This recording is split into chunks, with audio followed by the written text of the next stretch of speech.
Assalamualaikum warahmatullahi wabarakatuh. Selamat pagi teman-teman semuanya. Kami dari kelompok 11 yang beranggotakan saya sendiri Dina Indriantika dan juga kedua teman saya Firna Florestiana dan Humaira Syaidah berkesempatan untuk menyampaikan materi mengenai penyelesaian auditing. Untuk materi pertama akan disampaikan oleh saya sendiri, kemudian dilanjutkan oleh kedua teman saya, Humaira dan Firna. Materi pertama yaitu tentang tanggung jawab setelah audit. Tanggung jawab setelah audit.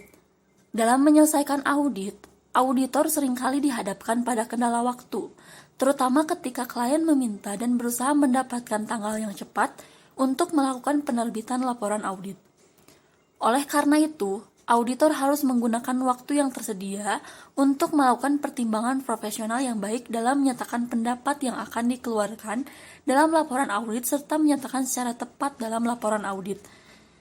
Dalam menyelesaikan audit, auditor memiliki tanggung jawab yang terdiri dari menyelesaikan pekerjaan lapangan, mengevaluasi temuan, berkomunikasi dengan perusahaan atau klien. Poin pertama yaitu menyelesaikan pekerjaan lapangan. Dalam penyelesaian pekerjaan lapangan, auditor harus melaksanakan suatu prosedur audit yang lebih spesifik agar mendapatkan bukti audit tambahan yang diperlukan. A. Melaksanakan review atas peristiwa kemudian. Auditor mempunyai tanggung jawab yang spesifik terhadap peristiwa dan transaksi yang satu mempunyai pengaruh material terhadap laporan keuangan, dua terjadi sesudah tanggal neraca, tetapi sebelum adanya penerbitan laporan yang dikeluarkan oleh kantor akuntan publik berupa laporan audit dan laporan keuangan. Peristiwa atau transaksi yang terjadi tersebut disebut sebagai peristiwa kemudian. Periode peristiwa kemudian berlangsung dari tanggal neraca sampai akhir pekerjaan lapangan. Prosedur audit dalam periode setelah tanggal neraca. Tanggung jawab auditor terhadap peristiwa tersebut dilakukan dengan dua cara sebagai berikut.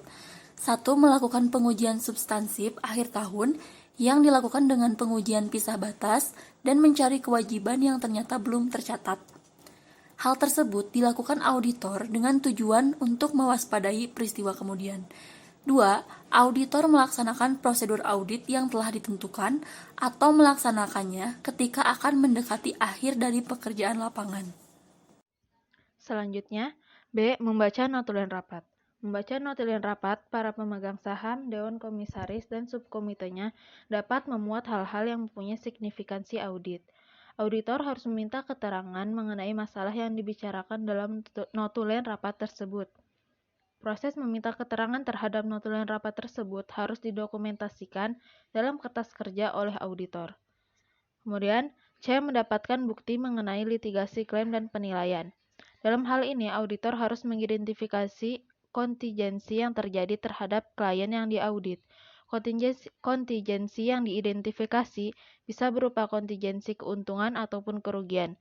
Kontingensi keuntungan hanya akan berdampak dan menimbulkan masalah yang kecil, sedangkan kontingensi kerugian seringkali menimbulkan masalah yang sangat signifikan bagi auditor. Kemudian D. Mendapatkan surat representasi klien. Auditor mendapatkan surat representasi dari pihak yang berwenang. Representasi manajemen harus dapat pertama, mengonfirmasi representasi lisan yang diberikan kepada auditor. Kedua, mendokumentasikan kelayakan yang berkelanjutan dari representasi tersebut. Ketiga, mengurangi kemungkinan kesalahpahaman mengenai representasi manajemen. Terakhir, E. Melaksanakan prosedur analitis. Prosedur analitis atau review keseluruhan dilakukan untuk membantu auditor dalam menilai kesimpulan yang telah dicapai dalam audit dan dalam melakukan evaluasi terhadap laporan keuangan secara keseluruhan. Materi selanjutnya yaitu mengevaluasi temuan. Terdapat dua tujuan auditor dalam mengevaluasi temuan-temuan, yaitu menentukan jenis pendapat yang harus dinyatakan dan menentukan apakah GAAS telah dipenuhi dalam audit. Untuk mencapai tujuan tersebut, auditor menyelesaikan langkah-langkah berikut. Pertama, membuat penilaian akhir atas materialitas dan risiko audit. Kedua, mengevaluasi going concern entitas. Ketiga, melakukan review teknis atas laporan keuangan. Keempat, merumuskan pendapat dan menulis naskah laporan audit. Dan yang terakhir, kelima, melakukan review akhir atas kertas kerja. Untuk lebih jelasnya, saya akan menjelaskan lebih lanjut. A. Membuat penilaian akhir atas materialitas dan risiko audit.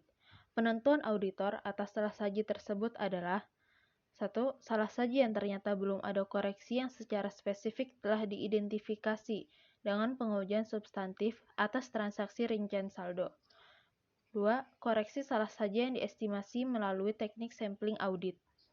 3. Estimasi salah saji yang telah dideteksi melalui prosedur analitis dan dikuantifikasi oleh prosedur audit lainnya. Selanjutnya B. Mengevaluasi kelanjutan usaha. Tanggung jawab auditor adalah untuk mengevaluasi apakah terdapat keraguan terhadap kemampuan klien untuk mempertahankan keberlanjutan usaha selama satu periode yang layak. Kemudian C. Merumuskan pendapat dan menulis naskah laporan audit. Dalam melakukan penyelesaian audit, auditor akan memisahkan temuan-temuan yang diperolehnya dengan mengikhtisarkan dan mengevaluasi tujuan untuk menyatakan pendapat atas laporan keuangan secara keseluruhan. Sebelum melakukan keputusan akhir tentang pendapat, auditor akan melakukan pertemuan dengan klien untuk menyampaikan temuan dan memberikan dasar pemikiran untuk melakukan penyesuaian yang diusulkan dan atau adanya pengungkapan tambahan. Terakhir, D. Melakukan review akhir atas kertas kerja. Tingkatan review yang dilakukan dalam penyelesaian audit yaitu untuk review manager, sifat reviewnya itu mereview kertas kerja yang disiapkan oleh auditor senior dan beberapa atau semua kertas kerja yang direview oleh auditor. Untuk review partner yang bertanggung jawab, yaitu mereview kertas kerja yang disiapkan oleh manajer dan mereview kertas kerja lainnya atas dasar selektif. Materi selanjutnya adalah mengkomunikasikan bareng klien. Setelah audit selesai, auditor akan melakukan komunikasi kepada klien untuk melakukan penutupan audit, yang mana melibatkan komite audit dan manajemen. Tahapan-tahapannya yang pertama itu mengkomunikasikan hal-hal yang berkaitan dengan pengendalian internal. Komunikasi mengenai pengendalian internal oleh auditor dilakukan secara tertulis, menyampaikan defisiensi pengendalian internal yang signifikan dan kelemahan material yang terdapat dalam perancangan atau pengoperasionalan pengendalian internal kepada pihak yang berhak. Nah, setiap laporan yang diterbitkan oleh auditor harus mencakupi beberapa kondisi.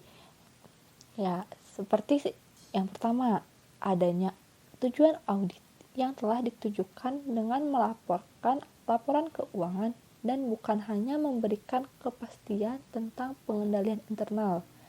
Lalu yang kedua, menyertakan definisi tentang kondisi yang dapat dilaporkan, dan yang terakhir, menyertakan pembatasan pembagian.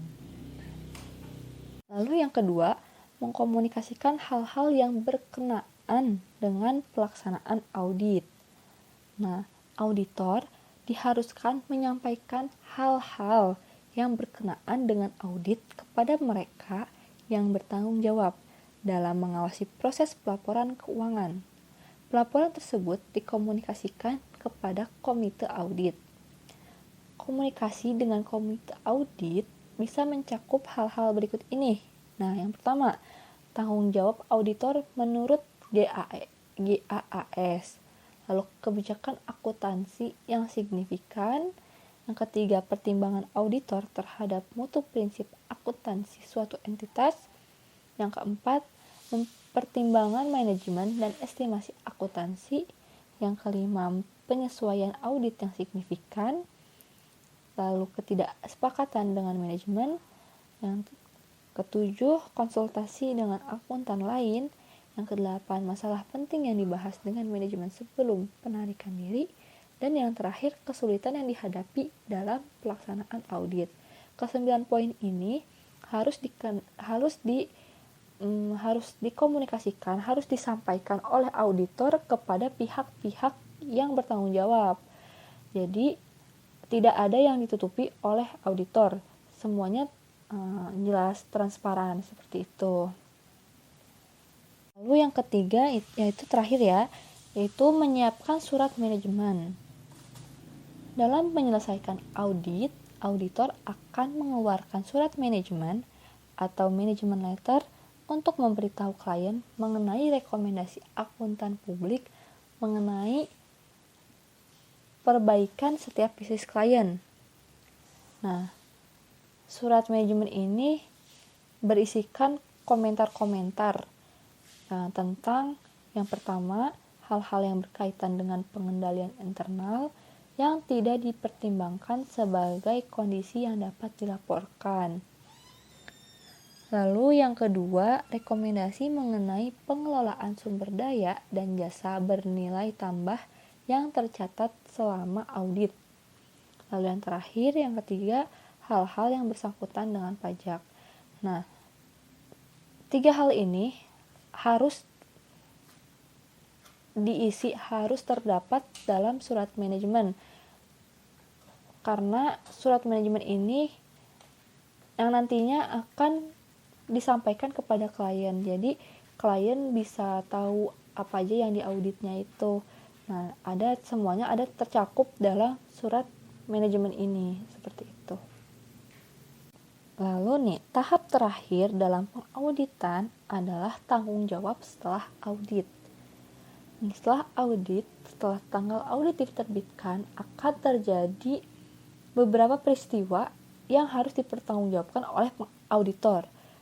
Di antaranya yaitu yang pertama, peristiwa kemudian yang terjadi antara tanggal dan penerbitan laporan audit.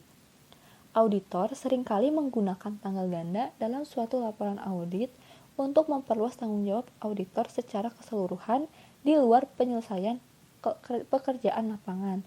Lalu yang kedua, penemuan fakta yang ada pada tanggal laporan. Jika auditor menemukan fakta yang dapat mempengaruhi laporan keuangan, maka auditor akan mengkomunikasikan terlebih dahulu fakta tersebut kepada Dewan Komisaris. Lalu yang ketiga, yang terakhir adalah penemuan prosedur yang dihilangkan. Ketika auditor menghilangkan suatu proses audit, maka auditor harus menilai kepentingan hal tersebut bagi kemampuannya saat ini untuk mendukung pendapat yang dinyatakan atas laporan keuangan. Nah, poin-poin di atas adalah hal-hal yang harus dipertanggungjawabkan oleh auditor setelah pengauditan selesai, setelah tanggal penerbitan audit, laporan audit diterbitkan. Sekian materi yang dapat kami sampaikan. Kurang lebihnya kami mohon maaf yang sebesar-besarnya. Wassalamualaikum warahmatullahi wabarakatuh.